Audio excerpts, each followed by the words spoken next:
Cali X Boxing in the building. It is, what is it, Thursday? It is Thursday. We are getting closer, ever so close to a sneaky good fight weekend. I think this is going to be a good fight weekend.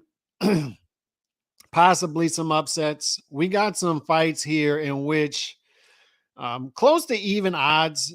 It wouldn't surprise me if we have upsets, but it wouldn't surprise me if the favorites win either. I just don't have a good feel on how these are going. I thought I did, but there are some smart people telling me that I could be wrong about that. So when that happens, I have a little more hesitancy. So we'll see what happens. We got Joyce, Zhang. We got the rematch of that fight. It's going to be repeat or revenge. Then we got Zepeda, who is a pro's pro, going up against Richards and Hitchens in a fight in which you have the upcoming guy, right? Trying to become a legit contender on his way to possible champion. And he has to get past the vet. He has to get past the pro's pro, who is not going to allow him to do that. The glorified gatekeeper, right? And there aren't enough fighters in the sport willing to play the gatekeeper role anymore. Zepeda is. And if Zepeda wins this fight and pulls off the upset, then he has something cooking, right? So we got that. And we got Conor Benn back. Of course, Conor Benn is back.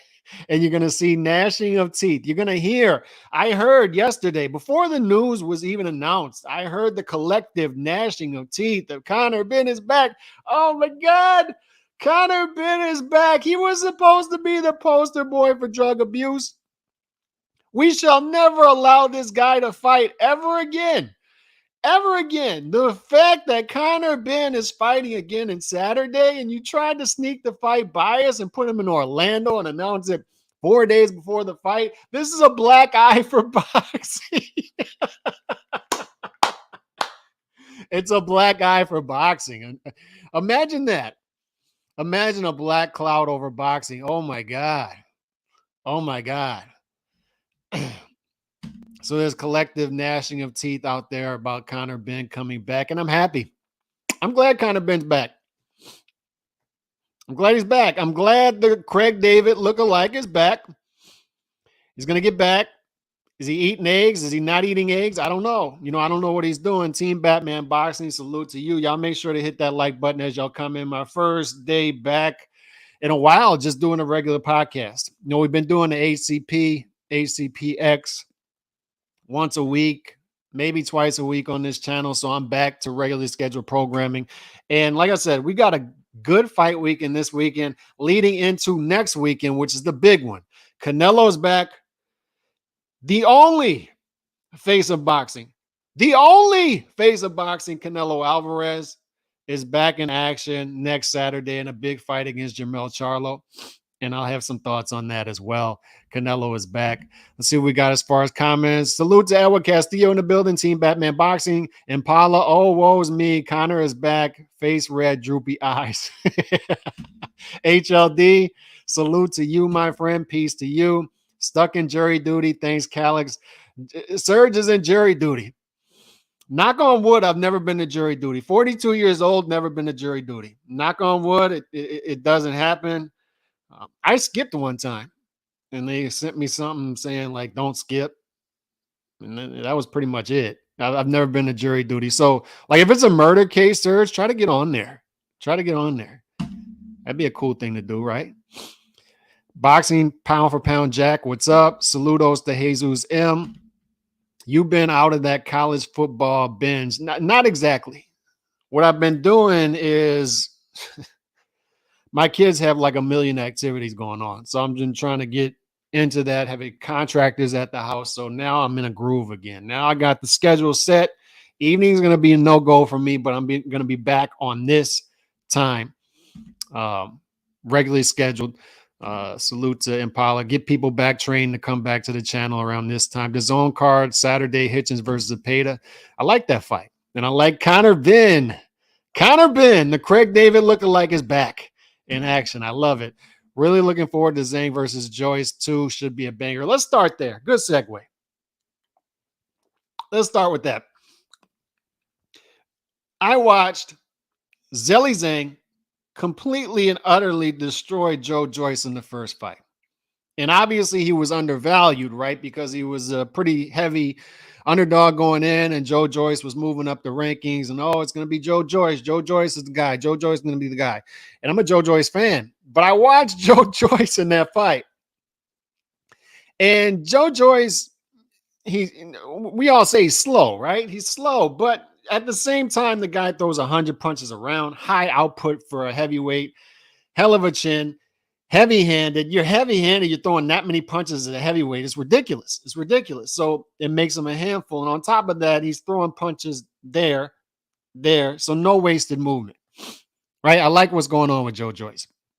But at the same time, he's getting hit with every straight left that Zhang throws. Straight left, straight left, straight left. And I'm watching him at the press conference today, and he's clearly got scar tissue around that eye. And I'm like, is he going to be able to make the proper adjustments to stop that straight left from landing in this fight? I don't see it. I don't see it. I see enough intelligent people out there to make me hesitant to say, I like Joe Joyce here. I think Joe Joyce is going to get his revenge in this fight. I think he's a better fighter than Zhang. I think Zhang is going to wear down and Joe Joyce is going to continue to go. He's going to make the proper adjustments in order to get to the middle rounds and then start wearing Zhang down and win the fight. Fair enough. You know what I see? I see more of the same. I think when a fighter's 37 years old, I don't care how good the trainer is, Salas. I don't care. It's tough for me to see the older fighter becoming something that he isn't in the ring overnight. Joe Joyce is who he is. He's always been that way. He's going to fight a certain style. And I don't think that he's going to bring that hand right back, guard right back, guard right back. I think it's going to be more of the same. Try to, once he gets hit, once the sweat starts flowing, the blood starts flowing, is going to be Joe Joyce back to the juggernaut, back to the Terminator, and trying to wear Zhang down. And the problem with that is the more punches he throws, the more susceptible he is to the straight left, the more he's going to be open to be landed by that straight left. That's what's going to happen in this fight. And I like Zhang by stoppage at plus 160 now. Plus 160. So the same result of the first fight is at a plus 160 for the rematch. I'm on it. I understand. Like, I'm not giving betting advice. I understand the people that say Joe Joyce is going to make the proper adjustments and this is a good matchup for him in the rematch and it's going to be like Chris Eubank Jr., against Liam Smith. I get all of that. I just don't see it. I see more of the same in this fight. Will you go live for the Canelo fight? No, not during the fight. No, I'm going to be watching it, and we're actually having a big party that night, so I'll be watching it on TV during the party. Joe has a low boxing IQ. I got Zhang to bang Joyce once again. And I don't think it's a low boxing IQ. I think what it is simply a fighter is who he is. 37 years old. You've been in the game that long. You are who you are.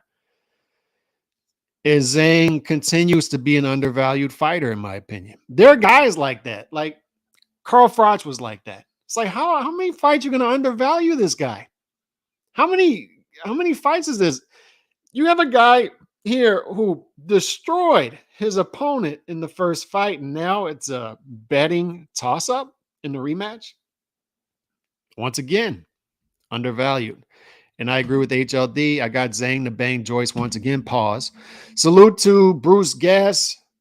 Appreciate you rolling through, my brother. And I also like Richardson Hitchens in this fight. Zepeda is very much a live dog, though, and I think he's undervalued there.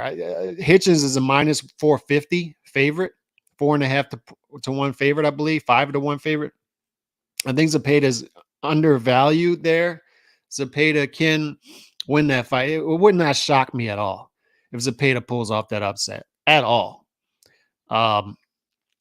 And as the vet who's had everything tough, like he's been in tough title fights. One of those guys, he's been in tough title fights. I would like to see him bust through with a big win. And the Richardson Hitchens win would get him back talking. But I do believe that Richardson Hitchens wins a decision in that fight. And I like Richardson Hitchens to win by decision at minus 110, that minus 110 line. There. Let's get to some comments. Linux was best. I agree. Joyce does have low boxing IQ besides pressure with limited skills to do anything else. And I don't see it as low boxing IQ. I think it's high IQ to make your offense, defense, to be a heavyweight that can throw 100 punches per round and have a granite chin and take advantage of all that. I don't think that's low IQ. I think it's just taking advantage of your advantages, your natural advantages. So I think a lot of times people see a pressure fighter, a high output fighter, as a low IQ caveman type fighter. And I don't think that's what Joe Joyce is. I give him um, more credit than that. And I don't think there's anything wrong with losing to Zhang. I think he's a better fighter than people give him credit for. But I do believe the heavyweight division is a division. I've talked about that. That's overvalued as far as talent. I don't think the heavyweight division is a great talented division. I never did. Like I would go as far to say, and I'm gonna get pushed back and flack about this, that Vladimir Klitschko is the last great heavyweight. Tyson Fury's, you can say he's talented. Look at his resume. What's he doing? Deontay Wilder's resume is weak. What's he doing? What's Anthony Joshua doing right now? So I think there are good matchups at the top. It's more entertaining than the Vladimir Klitschko era. But Joe Joyce, Zhang, historically, are they great heavyweights? No, they're just not. I like both guys, but that doesn't mean that this isn't an entertaining and great matchup, because it is. I like both guys, but I think Joyce stopped Zhang this time. Controversial prediction, maybe so. High time will tell. Fair enough. D-Style seems to agree with you on that too. And some other smart betting people also agree with you on that. Zhang new blood pressure medication is working with me. Zepeda would need to stop him to win. Maybe. Hitchens doesn't have power, so if Hitchens wins the fight, it's going to be by decision. If Zepeda wins the fight, it'll likely be by stoppage. The betting odds say that Zepeda has a better chance of winning by stoppage than by decision, so you might be right there. You might be right. Shout out Edwin Castillo. Julius Armstrong, Joe Joyce could be a shot fighter, possibly, but both fighters are old. Zhang's 40. It's an old division. It's an old division. It's wide open. Like Tyson, one fight in one foot in, 1 foot out the door. Tyson Fury. Deontay Wilder's pushing 40. Joyce is pushing 40. Joshua's fighting older than his age. Tyson Fury fights older than his age. So it's an aging division. The nickname Juggernaut is so good for him. Slow in one route. I understand what you're saying. Vitaly is considered last great heavyweight. Vladimir was a gamesmanship fighter. I always thought Vitaly could be Vlad, by the way. Andre Rodriguez, shout out to you. Vladimir was one of the best heavyweights in his run. Wasn't as boring as some claim. He got the stoppages at the end of the day. I thought he was a bit boring, but he got the stoppages. Conor Benn. What do y'all think? Let me know in the chat. What do y'all think about Conor Benn coming back? Are y'all up in arms about this? Is this a black eye for boxing? Did y'all want to see Conor Benn suspended for years and years and years? Do you think that the punishment of an unofficial punishment of, say, 17 months, 18 months is just for the crime of doing whatever he did? Taking female infertility drugs, whatever he did, eating eggs. Some people say he just ate eggs. I don't know. Do you think the punishment fits the crime, or do you not care? Do you not care? How many people, let me know in the chat, how many of you just don't care? You just like, whatever, the dude fight. How many of you are as baffled as I am that this dude, that they've tried to make this dude the poster boy for drug abuse in boxing? That's the confusing part to me. It's a confusing part for me, because how many people have popped dirty? And what's the dude you keep hearing about and keep hearing about and keep hearing about? And we need to punish this dude for 3 years, 5 years. What's this about? Why Conor Benn? Why is Conor Benn the line that needs to be drawn in the sand? It's Conor Benn. Why is that? Why is that going on? Did y'all catch the Thomas Hauser article that was written? And in the Thomas Hauser article that was written, he gives us credit at Hailstorm Sports for, let me read this. From January 1, 2010 through August 22, 2018, USADA administered 1,501 tests for performance-enhancing drugs on 128 professional boxers. A lot of tests. Yet it reported only one adverse finding regarding a professional boxer to a governing state athletic commission. More on that in a minute. And that report came after a website called Hailstorm Sports revealed that Eric Morales had tested positive for a banned substance, and this was reported 2 days before. Now, for those of you who are not familiar, it was me, D-Style, and Scott Hill of Hailstorm Sports who broke that story. So what he's saying here is, out of all of the tests that they administered, 1,501, there was one adverse finding, and you wouldn't have even found out about that adverse finding had we not broken the story.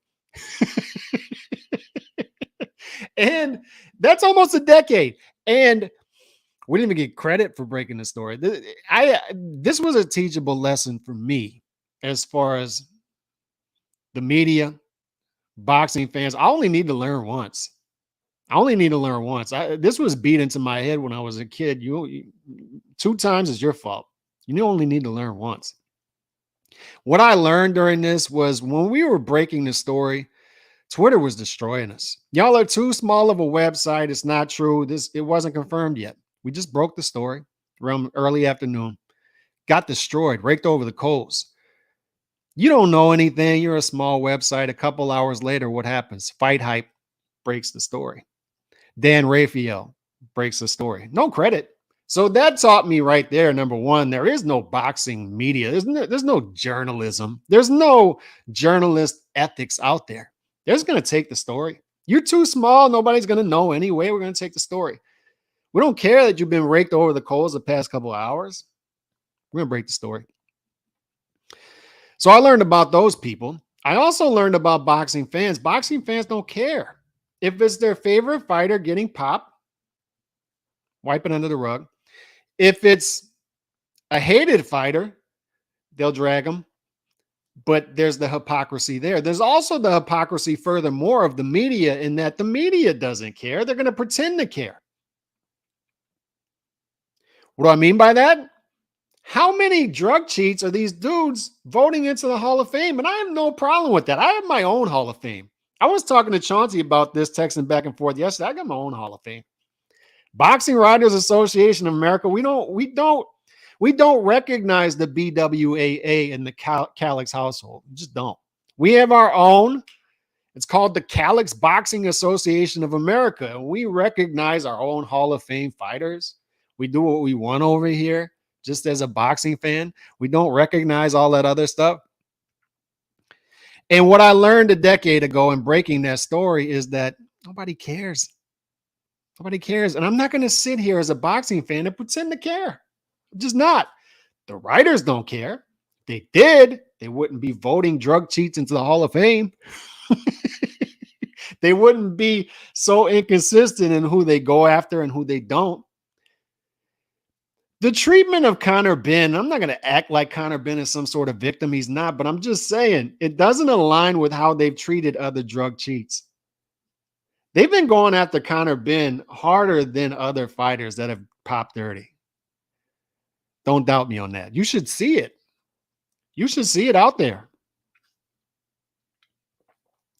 But what I learned is the boxing media is useless for the most part. What I also learned was boxing fans don't care, and I'm going to join them. I'm not going to pretend to be a journalist. I didn't even want to break that story. It fell in our lap. We're boxing fans. And the fact that the story fell in our, the fact that I called the New York State Athletic Commission and they said they didn't even know about it. And that positive A sample was weeks old. They didn't know about it. Either they're lying or they didn't know about it. And either way, that's not good.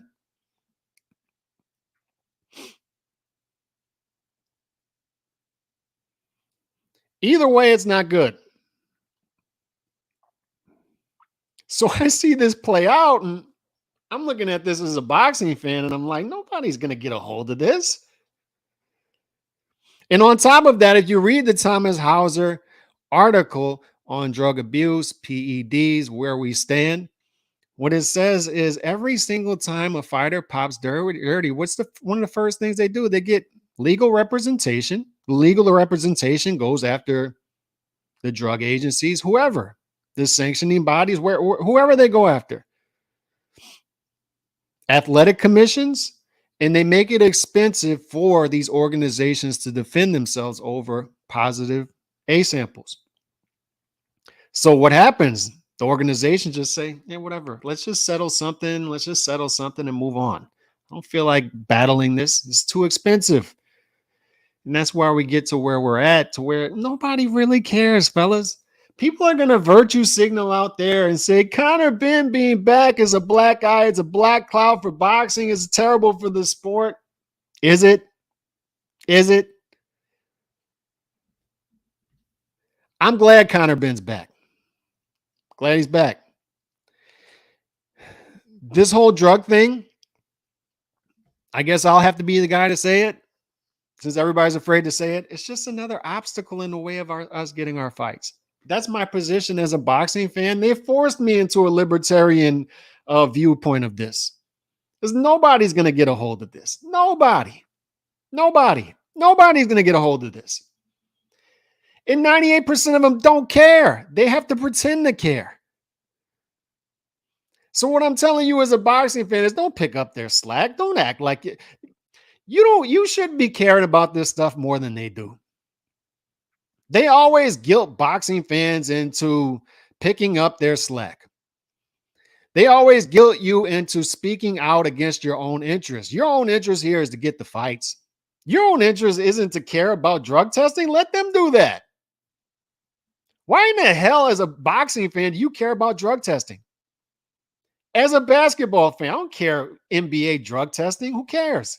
NCAA drug testing? Who cares? NFL drug testing? Who the hell cares? MLB drug testing? Don't care. My job is to turn on the TV, click, watch it. Pay-per-view's on. I want to watch it, buy it, watch it. That's my job as a boxing fan. I'm not going to sit here and have guys like Steven Espinoza scold us and say, we can't have the fights because boxing fans just don't support it. Boxing fans just don't support the fights, and boxing fans don't support the fighters. And we just can't put on the fight because the margins aren't there because the boxing fans. It's always the boxing fans' fault. So what I'm telling you is, what I'm advising you to do is stop worrying about things that don't have any concern. We shouldn't have any concern about. Let them, they get paid, we pay, I pay, you, so you worry about it. Crazy, right? Like, I pay, I'm the consumer. Here's my money. You figure all that out. I don't care. Vada, wada, data, USADA, nada, glada, whatever it is, figure it out. Or at least pretend to figure it out. Whatever you want to do, just make my fights. Just make the fights. I want to see Conor Benn back. You're not going to do anything anyway. Look at all these other ones that y'all let go and y'all are voting into the Hall of Fame. Now you're going to care about Conor Benn? Let him do a fight. Let him fight.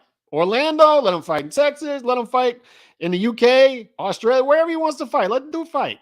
Let's just stop with the virtue signaling and stop trying to guilt me into caring about this. Don't care. I give you the money. You figure it out. It's not my job to worry about drug testing. It's not my job to worry about who. In what other sport do they do this? What other sport do the power brokers, the journalists, speak down on the fans of the sport and say, if you don't care about this, then you don't care about the sport? Go to hell. I don't care. I guess I'll be the one to say it. Go to hell. I don't care. Make my fights. That fight that's on paper, get it on my TV. Drug testing, whatever. Sweep the sweep the damn A samples under the rug. Do whatever you got to do. Get the fight on my TV. I guess that's going to make me a cold-hearted person.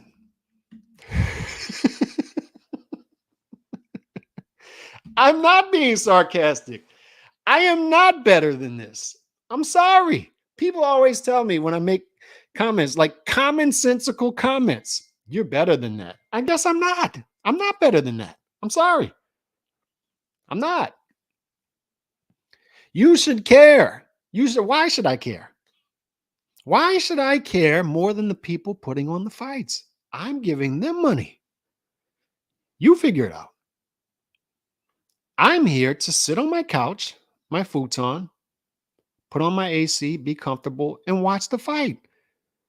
I'm supporting the fighters. I'm supporting the product. You figure it out. Why are boxing fans being brainwashed into caring more about this than the people actually participating and putting on the fights? Why are you doing it? Why are you in disbelief? I'm confused. Like I'm literally sitting here confused. Why do boxing fans do this? Why do boxing fans continue to take on more of the burden, more of the burden, more of the burden, more of the burden than the people who were paying to put on the product? Why? Why are you doing it?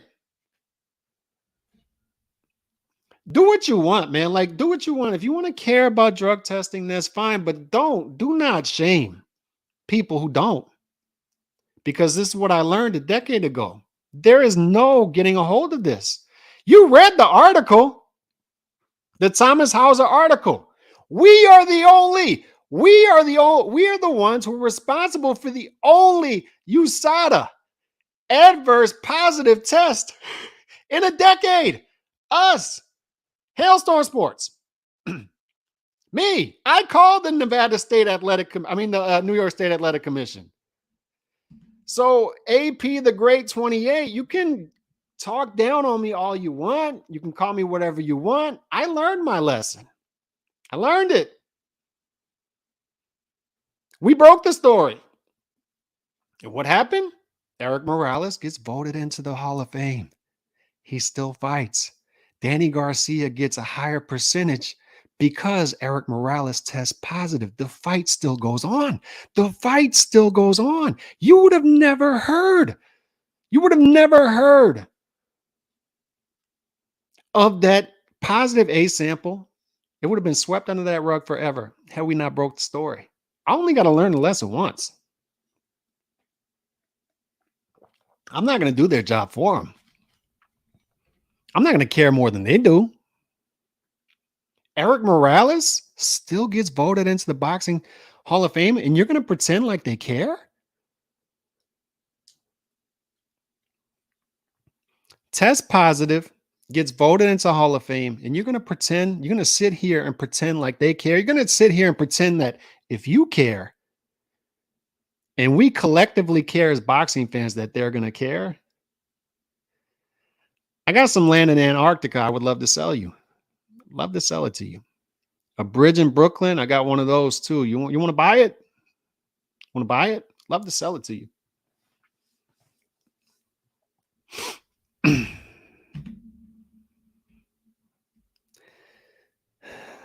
At the end of the day, I'm a realist. At the end of the day, I'm a realist above all. And what I'm telling you is they're never going to get a hold of this. And what I'm telling you is you're wasting time. You're just wasting time worrying about this. And it's another obstacle in the way of you getting your fights. They have done a great job. They have done a beautiful job. The power brokers, of getting us to care about stuff that we should not be caring about. Having us taking on a higher burden than we should be taking on. Done a beautiful job of it. Beautiful. You don't know how much they moved the goalposts until you go back and look 10, 20, 30 years ago. It's like, why am I not getting my fights? Why am I not getting my fights? Why are the top fighters only fighting 1.3 times per year on average? And part of it is Cycle on, cycle off.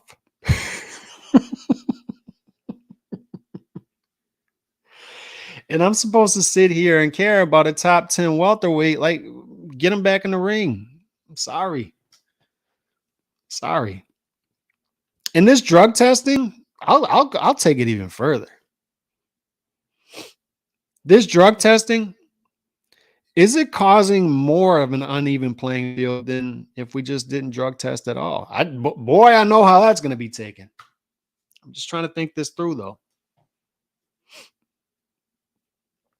I know the mad scientists are way ahead of the drug tests. Way ahead. They're like 27 steps ahead, because I've been told. Way ahead. So who has access to these mad scientists? It's the fighters with money. The fighters with no money, they don't have access to it. So guess what happens? The fighters with money, blood transfusions, all kind of stuff to get around these tests and continue to dope. The B-side fighters, they don't have that access. Don't have the access to shading, blood transfusions, whatever they got to do to get around the test. So the A-side fighters with money continue to dope. The B-side fighters who don't have money may not have the money to dope. That playing field gets even wider.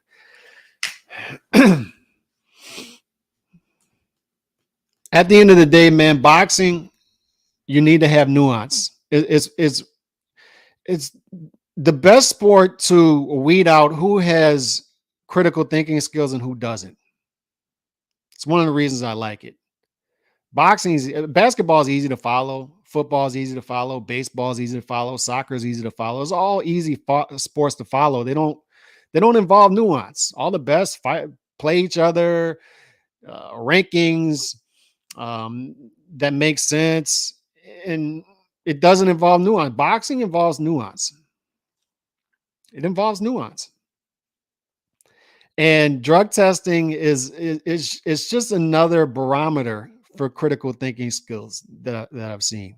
The people who are still out there up in arms, I think a lot of them are virtue signaling, but the people who still think that you can get a handle on the fighters that are taking the fighters who aren't, you're just never going to get a handle on that. You aren't. So what I'm advising you to do as a boxing fan is stop caring more about this than they do. Like I said, you're giving them the money. You're the consumer. Why, as a consumer, do I continue to take on a higher burden than the people that I'm giving money to put on the product? You figure it out.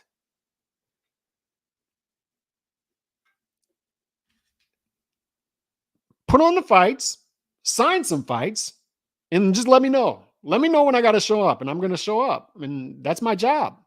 That's my job. It's not my job to worry about if they're going to test this for VADA. They can't, dude, you can't even get a hold of the Conor Benn situation, even if you tried. Dan Raphael's out there yesterday false reporting. And he's a journalist. He's out there false reporting on if Conor Benn has been cleared or not been cleared on this organization, that organization. Then he's got to go to this organization. You cannot. And it's all the acronyms out there, UKADA and the BBOBOC. People cannot get a handle on that. It's too much work for somebody who just wants to see fights. So stop caring. I care about the fights. I care about seeing Conor Benn fight. I care about seeing Richardson Hitchens versus Zepeda. I care about seeing Joyce versus Zhang. And every single time y'all pop somebody dirty, same thing happens. I ate eggs. I ate meat. I ate whatever. I'm going to sue you. They sue him. It's too expensive to defend. Let's settle. Let's move on every single time. What are we doing? And I'm supposed to care about that. So I'm just telling you to stop caring. You know what's interesting? The Aerospin super fans. The Aerospin super fans it's just hilarious, but they just can't. They just can't. They just can't. They can't deal with this. They can't cope. And I explained to D-Style yesterday why this is. Why is it so difficult for certain boxing fans to cope with certain losses? Why is this happening? Why is this happening? Why was it so easy for the Canelo fans to cope with the loss of Dimitri Bivol? Canelo loses Dimitri Bivol. We come on here. I come on here, and I think this is most of the Canelo fans and say, man, Dimitri Bivol is a bad dude. That's a bad dude. I undervalued him. That's a bad dude. That's a top 5, 6 pound for pound fighter in the world. One of the most unbeatable fighters in the world. That guy's got a style that can beat anybody. One of the best defensive fighters in the sport. Just big up Dimitri Bivol. Bivol's great. Bivol's great. Bivol's special. Great defensive fighter. I don't think anybody can beat him. Blah, blah, blah, blah, blah. I think he even beats Better Biev. And you big up the fighter who beats him. And then you say, all right, what's next? What's next for Canelo? That's how that worked. And what happens? And why does this happen? Because instinctively we know the Canelo world moves fast. It's a fast moving world. Canelo loses a fight. So what? Canelo 17 days later announces his next fight.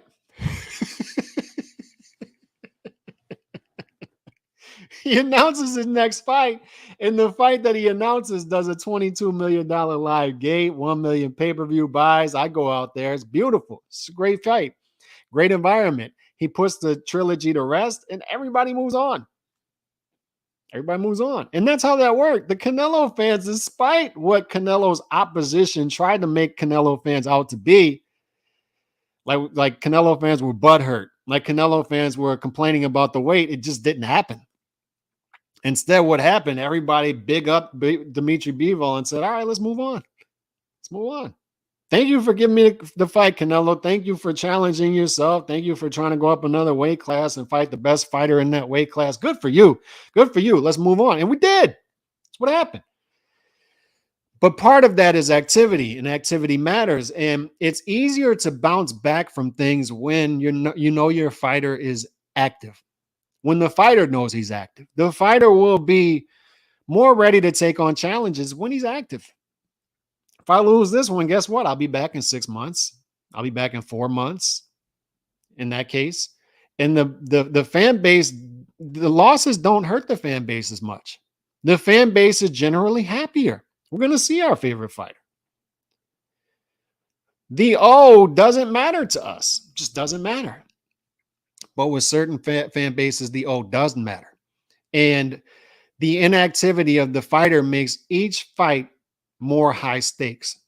And that's why the losses sting those fan bases even worse. When you have that mixture right there of no losses and we barely ever see this fighter, whoo, boy, is it going to hurt if that fighter loses. Boy, is it going to hurt that fan base if that fighter loses, because you see all of the narratives just fall.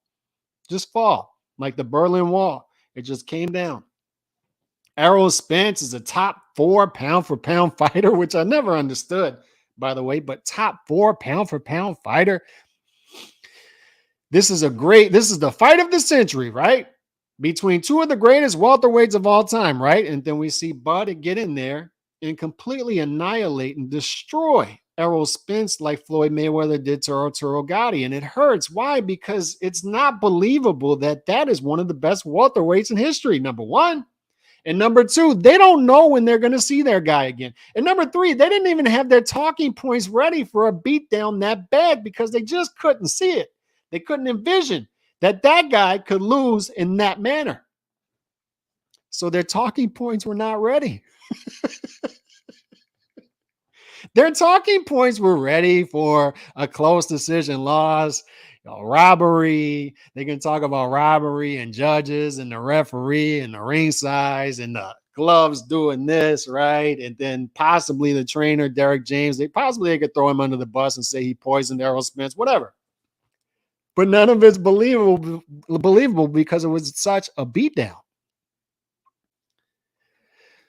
And they still don't know how to get over it. They don't know how to get over it. Lurkers, jab the like too. Appreciate you, Nando. Always appreciate you rolling through.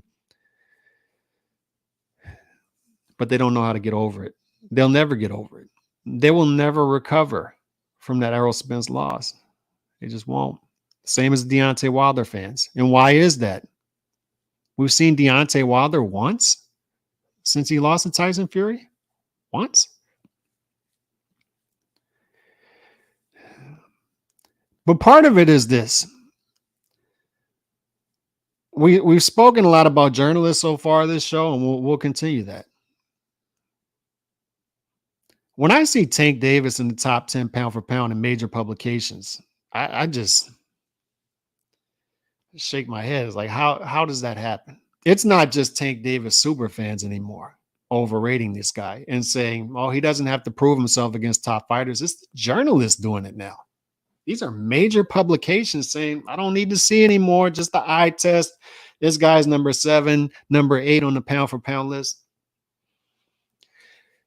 We can shoo, poo, pound for pound list all we want. Top 10 pound for pound list, they're subjective. Let's not take them seriously. Fair enough. But at the same time, I do think that pound for pound lists give publications and websites an identity. We can read a lot into what that publication is, what they believe in based off of their pound for pound list. And when I start to see pound for pound lists put Tank Davis in the top 10 and Errol Spence at number 4 above a Canelo, when let's say Canelo fights 6 times in the same amount of time that Errol Spence has fought twice. When I see that, I say, okay, they don't value activity. Clearly, right? They don't value activity. They don't value fighters going through a gauntlet and actually proving it in the ring. That's their identity, right? Their top 10 pound for pound should say something about their identity and what they believe in as a publication. So when I see stuff like that, I'm like, but it's part of the reason that the Errol Spence fans just can't get over this, because they don't know when they're going to see their hero again. They don't know. They had so much built up in Bud Crawford's resume being weak. They didn't pay attention to 17-0 in title fights. They didn't pay attention to 8-0 with 8 KOs at welterweight. They didn't care. They were too busy disparaging guys like Avanesian. Remember Avanesian? He was a Euro bum, right? Euro bum. Avanesian's a Euro bum. Well, here's something that you also need to know about Avanesian. He fought Bud tougher than Errol did. And nuance, right? We understand that the triangle theory doesn't work in boxing. Sometimes the weaker fighter, sometimes the greater fighter doesn't fight as well as the weaker fighter against similar opposition. We know enough about that. But at the same time, I'm going to troll. You called Avanesian a Euro bum. I remember that. You said that the welterweight division was the best division in boxing. Why did you say that? Because it was the division most full of PBC big name fighters.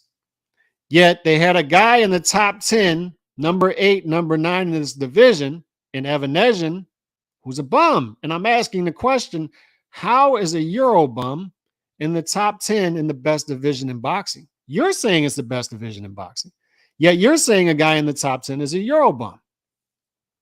So forgive me if I'm going to sit here and troll and say, how did the Euro bum fight Bud better than Errol did? That's your hero. That's one of the greatest welterweights of all time. That's your hero. He was not supposed to be beat down more than the Euro bum was. Forgive me for trolling. Forgive me for forgetting the nuance and trolling. Your hero should have done better than the Euro bum. And now what I'm seeing is, what do we know? There was a rematch clause, 2-way rematch clause, right? The loser of the fight has 30 days to enact the rematch clause. So what did they do? Spence waits 30 days and says, I want a rematch. All 30 days, right? Waits till midnight. Waits till midnight. I want a rematch. All right. I want a rematch. That's why I hate rematch clauses. I don't think a guy who gets beat down from pillar to post every second of a fight deserves a rematch. As a consumer, it's a waste of my time. So I hope this doesn't work out. I hope there is no rematch. But what's happening now?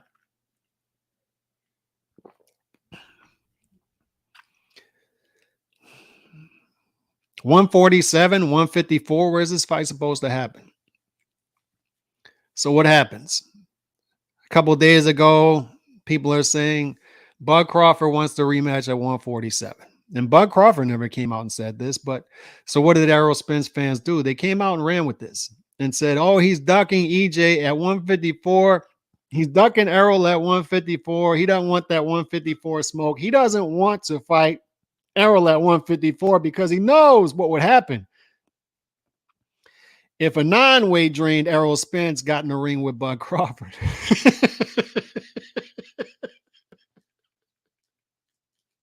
So the guy who wins every second and one of the biggest big fight beatdowns of all time is ducking the rematch. He's the one ducking the rematch. Interesting. And I can't believe the audacity of these dudes because they should be sitting in the corner quiet. Like if I was that wrong about a fighter, if I was that wrong about a fight, I would just sit down and be quiet forever. I would never speak on this topic again. Ever. I would never speak on it. Anytime Bud or Errol comes up, I would just be quiet. Like, no, just let it go. Just let it go. Just let it go. This would be like Floyd and Arturo Gatti having a rematch clause, and Arturo Gatti enacts his rematch clause. And Arturo Gatti fan, I would be yelling from the hilltops, Arturo, no, no, Arturo, no, stay away from Floyd. No, that's this type of beatdown. Bud versus Errol was Floyd versus Arturo. It wasn't just a stylistic gap. This was a talent gap, fellas. This wasn't weight drain. This was a beatdown because this fighter is way better than this fighter over here. Bud was always way better than Errol. Sorry. And whatever weight is not going to change this. But the reason I bring this up is now apparently from what Bud is saying is in order to have the rematch at a weight outside of 147, Errol has to officially come out and say, I can't make 147 anymore. I want the fight at 154. And then they can discuss 154. Whether that's true or not, I don't know. But that's what he's saying. And I'm going to take the position of I'm going to trust what Bud's saying over what the other side is saying because of track record, right? So if that's the case, what I believe we have here is many moving parts. I don't think Al Heyman wants a rematch. I think Al Heyman knows what would happen in the rematch because we all know what would happen in the rematch. And I think Al knew what was going to happen in the first fight because that's why we didn't get the fight for a half a decade. I think Errol took them kicking and screaming to this fight. Everybody around Errol was like, Errol, no, no, no, no, no. They were probably lying to him, saying we can't get this done. We can't because of business. But they knew what was going to happen in the first fight. And they know for damn sure now what would happen in the second fight. 147, 154, 160. They could do this fight at 180. It doesn't matter. They could make Bud fight conventional, orthodox, one arm behind his back, 12-foot ring size, whatever they want to do. Wouldn't matter. Beat down. So I think there's some sabotage going on. There could also be Errol is trying to save face and act like he wants his rematch, but they're going to act like they couldn't get it done contractually. I wouldn't be surprised if Al Heyman is behind all this because he knows he can't make money off a rematch because who the hell is going to buy that? Who the hell in their right mind besides the Errol Spence super fans is going to show up to that fight and say, we got a legit shot here. We can do this. Errol, we can do this. We can win this fight, Errol. We can beat this guy. Who's going to do that? Who's going to show up and do that? Who's going to show up thinking that we could get a different result in the second fight after watching that first fight? So who's going to buy it? There's no market for a rematch. So the rematch can't happen, fellas. It can't. How are they going to make that fit? How are they going to pay Bud and Errol if people aren't going to buy the fight? How are they going to make that happen? And on top of that, there's also Bud. Look, this is a win-win for Bud because if the rematch happens, it's an easy payday for him. But also, I'm starting to think And I heard Mario Lopez say this in the 3 knockdown rule, and I think he's right. I think Bud is putting all his eggs in the Canelo basket. I think Bud knows the type of money that he can make in that fight, and even if he loses the fight, who the hell cares? I went up 3 weight classes. I think Bud instinctively knows that I can't carry a pay-per-view as the A side, even now. Even now. And that's going to be my falling out with the Bud super fans. I'm a Bud fan, but you have to understand that a lot of you are overvaluing Bud Crawford's market share. He's just not as big globally, nationally, whatever you want to say. He's not as big of a star as you think he is. That fight did 650,000 pay-per-view buys. That's fight of the century, and he was the B-side. You can't sell that rematch. And he has to be a B-side pay-per-view. He has to be the B-side on a pay-per-view if the pay-per-view is going to be successful. And who would he be the B-side to? And he knows it'd be Canelo. He knows what that fight would do. 2 million plus buys, the biggest fight in boxing that could be made economically. Despite it not making sense with weight classes, it would sell. When this guy goes on TMZ or the Breakfast Club, they're asking nonsensical questions because they don't understand weight classes. Why can't Inoue fight Tank? Why can't Tank fight you? Why can't you fight Canelo? They're asking about fights that are 2-3 weight classes apart. So Bud's looking at this and he's saying, why not? Why not? If I lose that fight, who cares? With 3 weight classes apart. Number 2, the money that I'll make for that fight would be astronomical.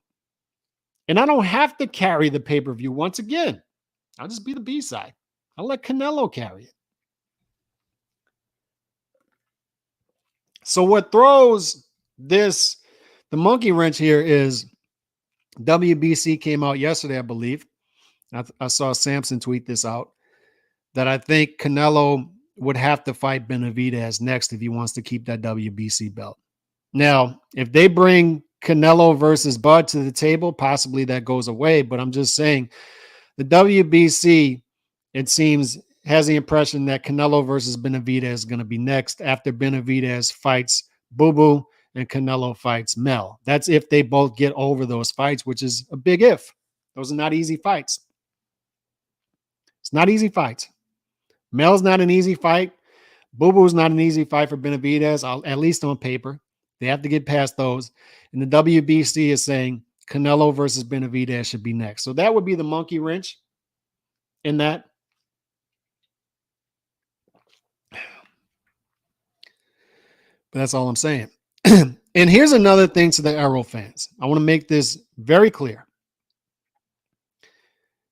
Keep the same energy, because that's what you tell everybody else. The PBC crowd tells this to everybody. Keep the same energy.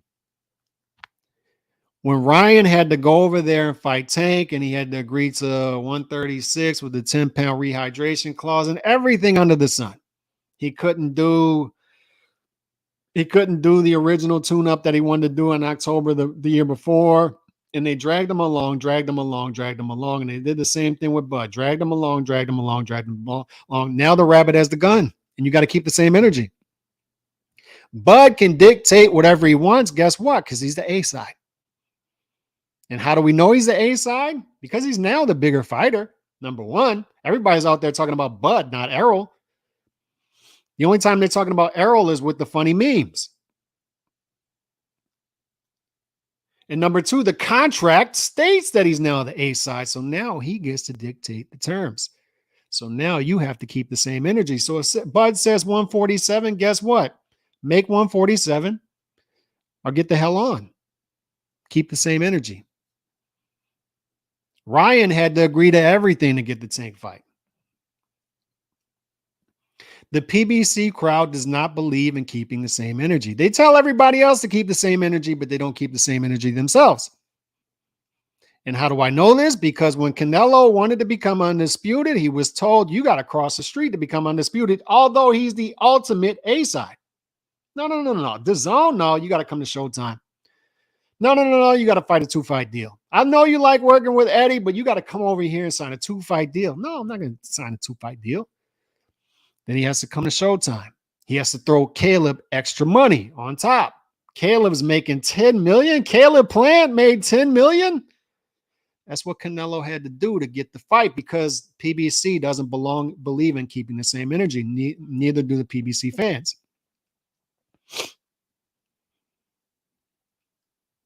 It's why we were asking the question of David Benavidez and his fans. Should David Benavidez, if Canelo wants to fight on DAZN, we weren't asking him to fight on DAZN, but if Canelo wants to fight on DAZN as the A side, should David Benavidez go over there and fight that fight? And the answer was resoundingly no. Canelo has to cross the street. Wait a second. That doesn't sound like the same energy. That sounds like different energy. That energy seems very different. That very much does not seem like the same energy. Ryan had to go to the other side. Bud had to go to the other side. So why doesn't David have to go to the other side? Because. Oh, because. Okay. It's because. It's because that's the way it is. Why is it that way? Because Canelo's a free agent. I understand he's a free agent. I'm just asking you a question, a hypothetical, because I don't even care what happens. But if Canelo wants it over there, does David have to go over there? No. No? Okay. And what are we doing? We're certainly not keeping the same energy. Minstrel Monster is per usual taking the easy roll.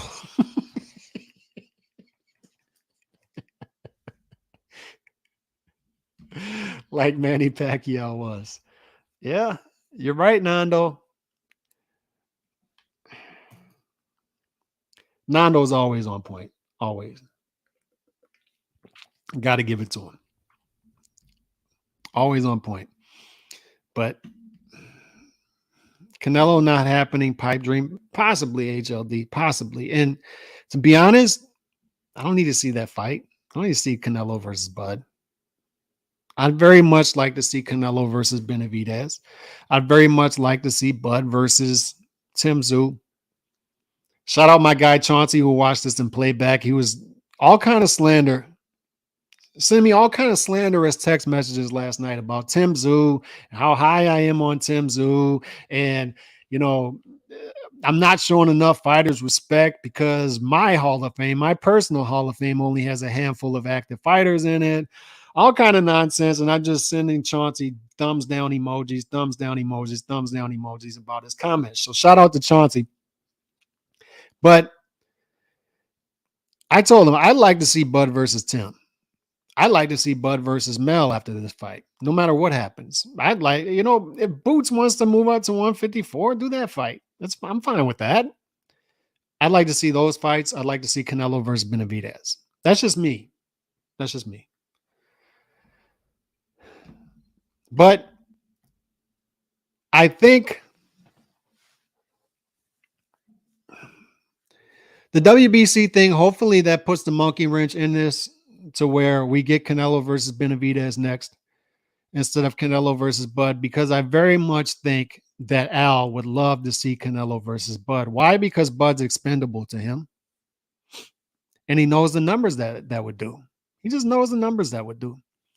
And I'm pretty sure he thinks that Canelo will win that fight. Then you can just do Canelo Benavidez after that. And it would make perfect sense as to the original plan last year was Maul, Arrows 164, and then Benavidez. Benavidez on the back end, because that's who he wants to come out on top of this at the end of the day. He wants Benavidez to be the star. But as Nando always says, Benavidez could have been a star without Canelo. And that's what drives me insane about Benavidez's temporary fans, is they're telling me Canelo doesn't want to hand the baton off to Benavidez. And I'm telling you, there's no baton.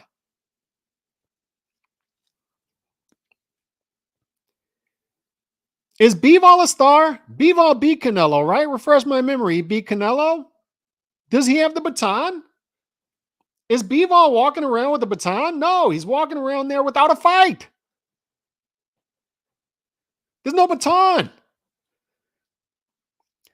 Benavidez could have been a star by now if they would have just fought the fights. If he would have made weight, he would have gotten a Canelo fight already. Simple. Common sense. Once again, critical thinking. That's all it takes.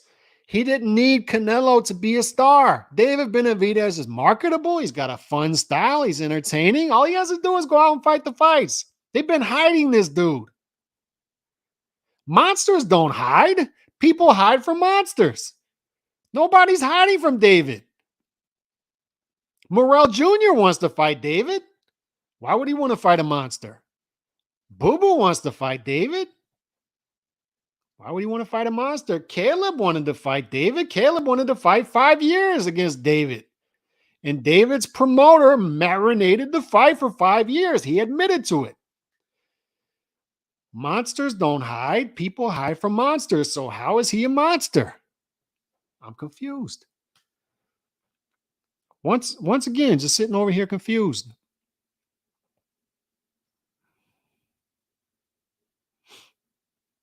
David could have been a star with Canelo. David should be a star right now had they just followed a traditional model and put this guy in there with fighters.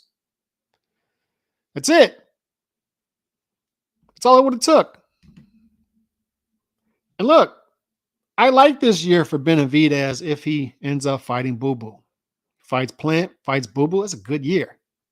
Give him respect. I'm not going to move the goalposts like the Canelo haters do to Canelo. I'm not going to move those goalposts. It's a good year. Good year for you. Good for you. I'm already there. I'm already there with Canelo versus Benavidez. Give me the fight. Give me that fight. I don't need him to do any extra, but extra builds the fight more. Go out there. If you're the dude they say you are, you'll beat Boo Boo. Why not fight Morrell Jr.? That's what y'all said y'all were going to do. I think we know the answer to that. But it's maddening to me. It's maddening the amount of false narratives that are out there that are just easy to beat down. They're just easy to beat down. It just takes a couple minutes to beat them down. But the problem is they gain footing and you have to constantly beat them down because people just aren't used to seeing people beating them down. And I understand. I explain to people why that is. The content creators don't have access to Bud, so they're not going to be out there carrying water for Bud because they're not going to get the interview anyway. I'm glad Bud's not giving them the interviews. I'm glad Canelo doesn't give these dudes interviews. The less that the YouTube dudes, the less access that these YouTube channels have to fighters, the better off we are. I've just figured that out over time. And I'm a YouTube dude. And you can call me a hater all you want, but I just think that's better. The problem is the mainstream journalists don't do a good job either in educating people. And they do the same thing. They play games for access. But the YouTube dudes don't have access to Canelo, so they're going to carry water for Benavidez. They're going to do the Samson interviews. They're going to do all that. They're going to play the games for the access because they know if they don't play the games, they're going to lose the access.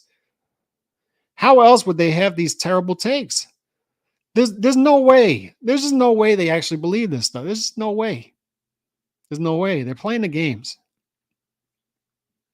But ultimately, what I'm telling the Errol Spence fans, because that's where we started here, is y'all need to be quiet.